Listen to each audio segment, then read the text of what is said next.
This is Carolina Ghost Towns, a podcast about the vanished towns and lost communities in South Carolina, North Carolina, and maybe a few other places. I'm your host, Tom Taylor.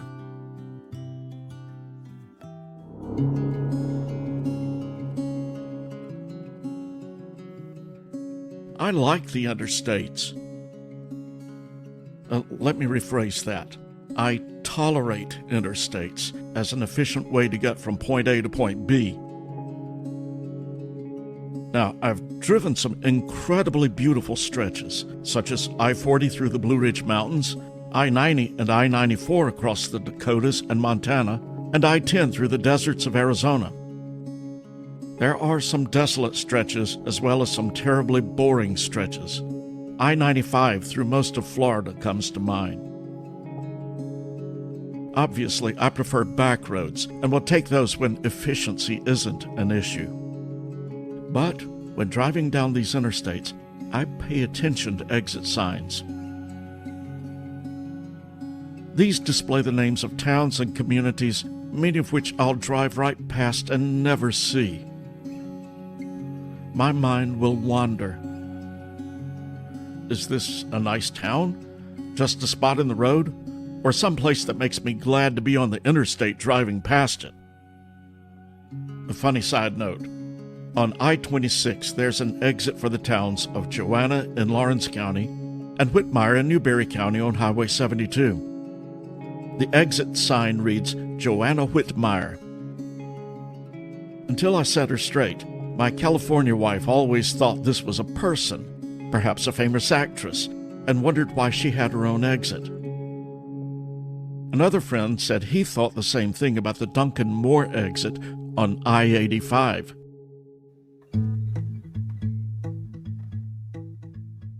Today's ghost town is one of those that's largely just recognized as an exit ramp.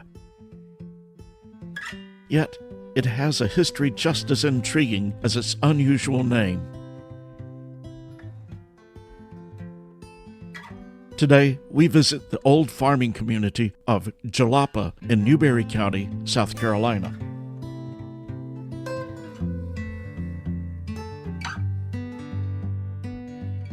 It's one of those blink and you'll miss it communities. There are signs for Jalapa on I-26, but unless you know where it is, you'll drive right through it and never know you've been there. I've known about Jalapa for most of my life. My family has a long history both in Newberry and in Lawrence, so we've passed through it on Highway 76 while making that trek between both towns. Back in my cycling days, I made the trip several times and passed through it at a much slower pace. The important word is the preposition through, not to. It's not a place one usually goes as a specific destination. As a kid, I always thought the name was funny. It had no context in my vocabulary. Yet, it seems that there are several towns named Jalapa in the U.S. There's one in Georgia, Illinois, Nebraska, Kentucky, Indiana, Alabama, and 2 in Tennessee. Like their South Carolina counterpart, these tend to be unincorporated communities, or even ghost towns.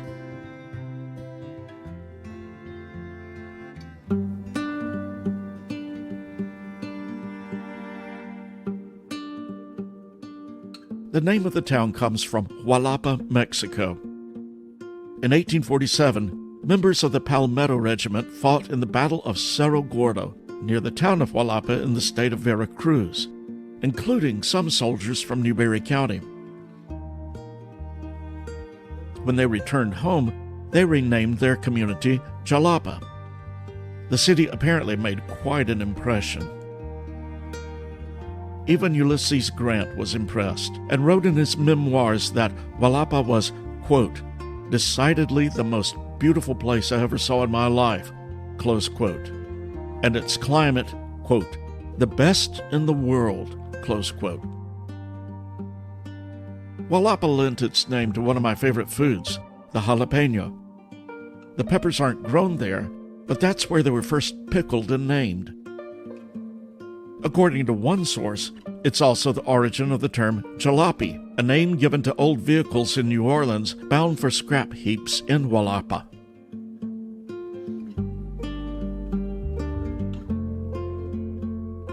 Newberry County is known for its German heritage and the numerous Lutheran churches in the area. But Lutherans weren't the only settlers. There were also Methodists and Presbyterians. Around 1800, the Methodists established a church just south of present-day I-26. Covenanter Presbyterians started their own congregation about 2 miles away. Tranquil Methodist Church established the first Sunday school in the county and was instrumental in setting up a school for area residents. A community began to coalesce just south of these two churches at a major crossroads.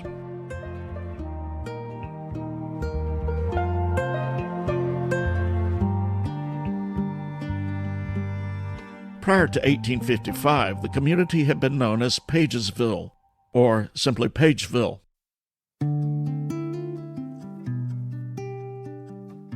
I found an 1837 article in the Charleston Mercury about an appointment of a postmaster for Pagesville.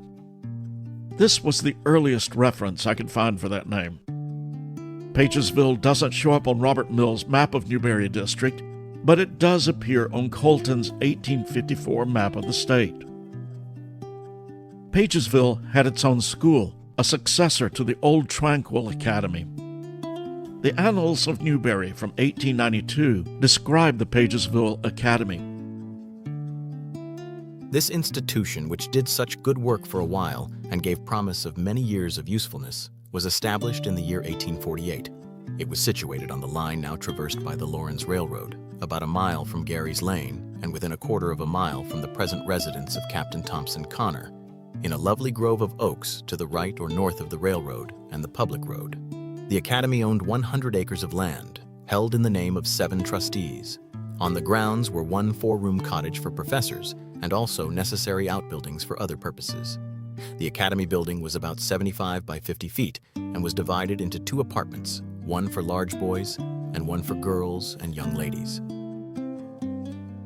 In 1855, Pagesville Post Office was officially renamed Jalapa.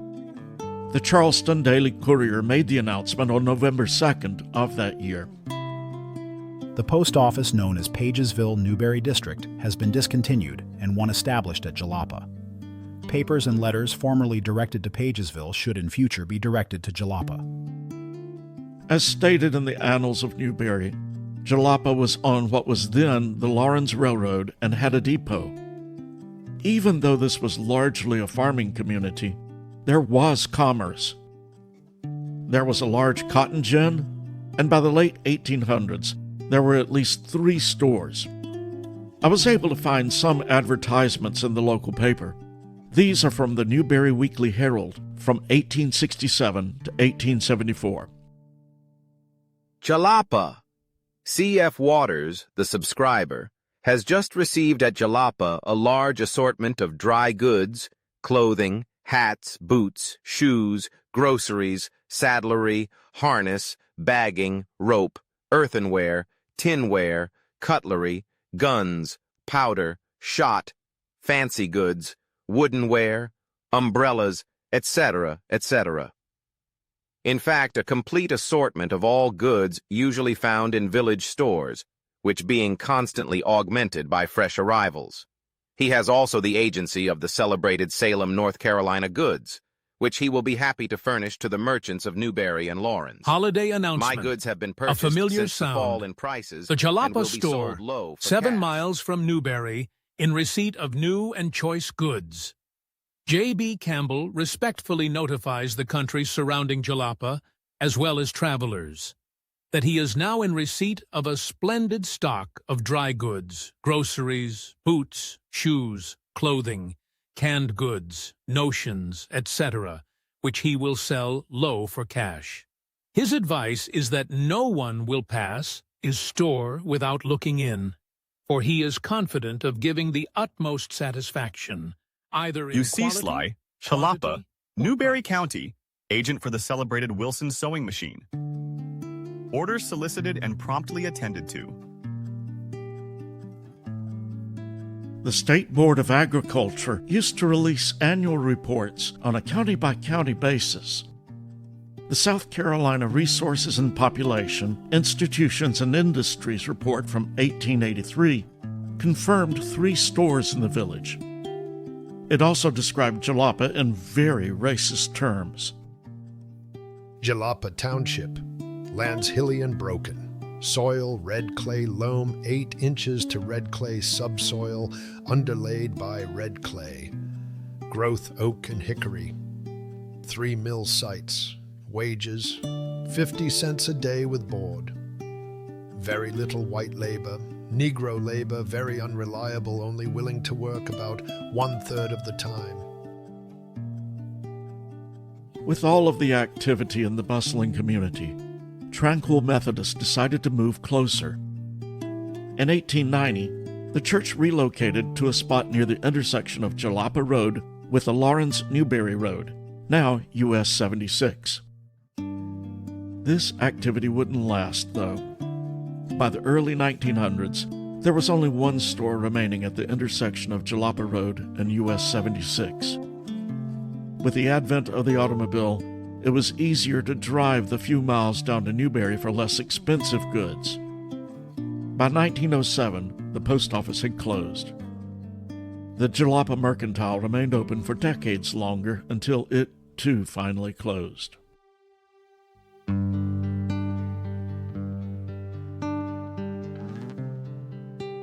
There's not much to see in Jalapa these days. The old Jalapa Mercantile building still sits at the intersection of Jalapa Road and US 76. Around the corner is St. James Lutheran Church, built sometime in the 1950s. Tranquil Methodist Church and the old Covenanter Church are long gone, but their cemeteries remain. There are 1 or 2 farmhouses built when Jalapa was at its peak. The most prominent occupant of Jalapa is Metal Masters Incorporated. This metal fabrication company has large buildings on either side of US 76.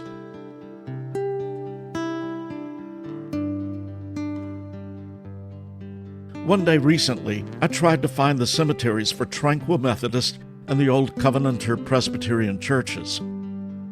I had coordinates for both of these from Find a Grave, but I wasn't sure if they were accessible.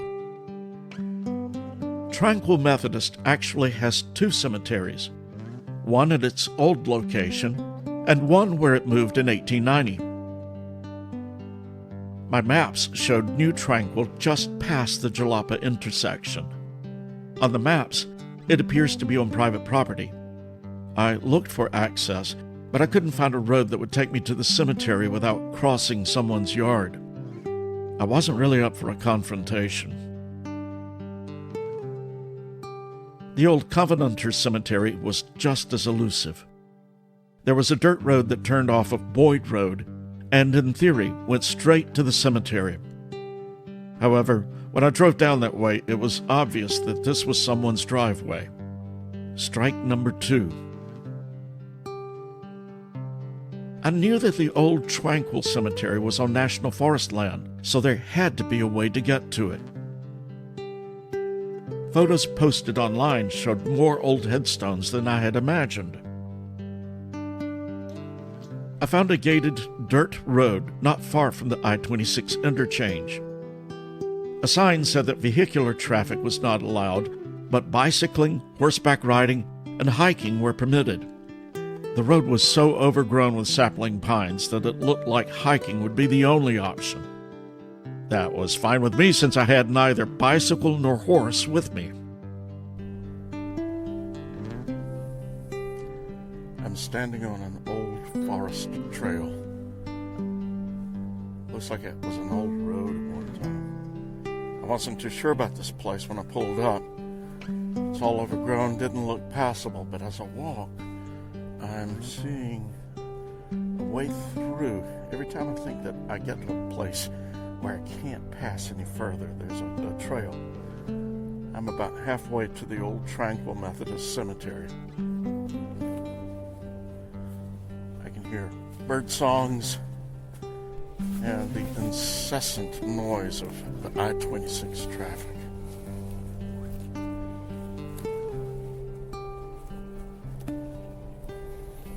Keep coming broken pieces of gravel that make me think if this wasn't a paved road at one time, at least it was improved and maintained.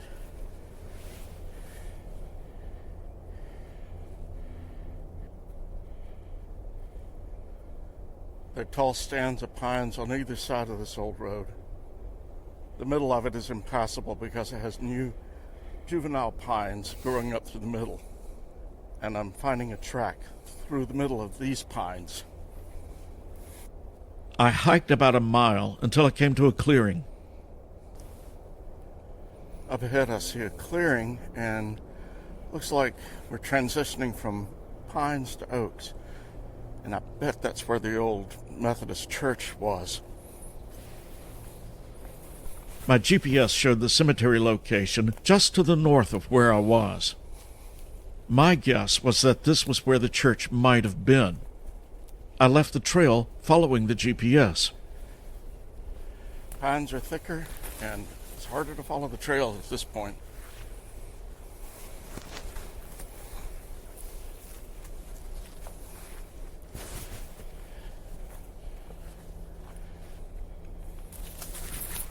Well, the road completely ran out.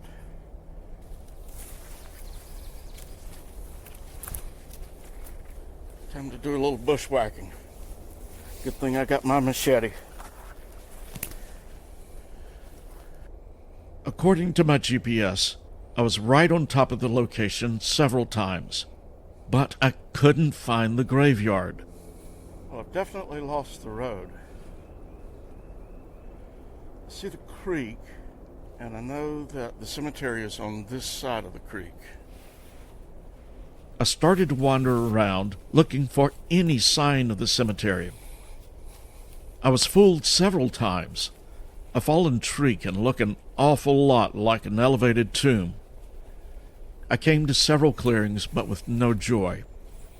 The photos from Find a Grave are definitely showing this on the top of a hill. I wandered deeper and deeper into the forest, as if being pulled by a siren song. I wasn't too worried. I was armed after a fashion. I had picked up the machete I keep in my car, and I had my Garmin in reach in case things really went south. No matter how much I searched, I never found the cemetery. I did pass the same Gatorade bottle several times, so I was apparently walking in circles. Strike 3. And with that, I decided to hike back to the car.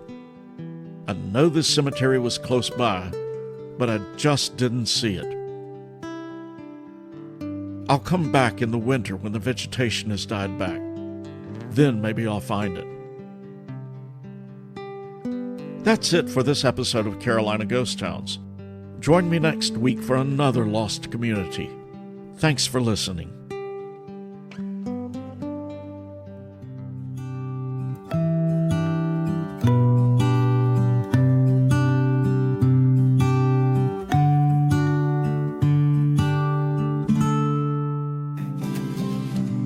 In this southern ghost town, we found a story untold. In the shadows of the past, we unravel, secrets unfold. With each step we take, we journey back in time. In this southern ghost town, we leave our footprints behind. Thanks for listening. The opening music was composed by Lex FM with additional music from Pixabay. The song Southern Ghost Town was generated by Suno AI. All other music was composed and recorded by me, Tom Taylor. Carolina Ghost Towns is a part of the Random Connections empire. It's pretty much a one-man show, so I wear all the hats, including producer, writer, researcher, sound engineer, publicist, and bartender. If you like the show, please subscribe on your favorite pod venue and be sure to give us feedback. If you have questions, comments, or ideas for the show, you can reach me at carolinaghosttownspod@gmail.com. For more information and show notes, visit randomconnections.com. Thank you. In this southern ghost town, we found a story untold. In the shadows of the past, we unravel, secrets unfold. With each step we take, we journey back in time. In this southern ghost town, we leave our footprints behind.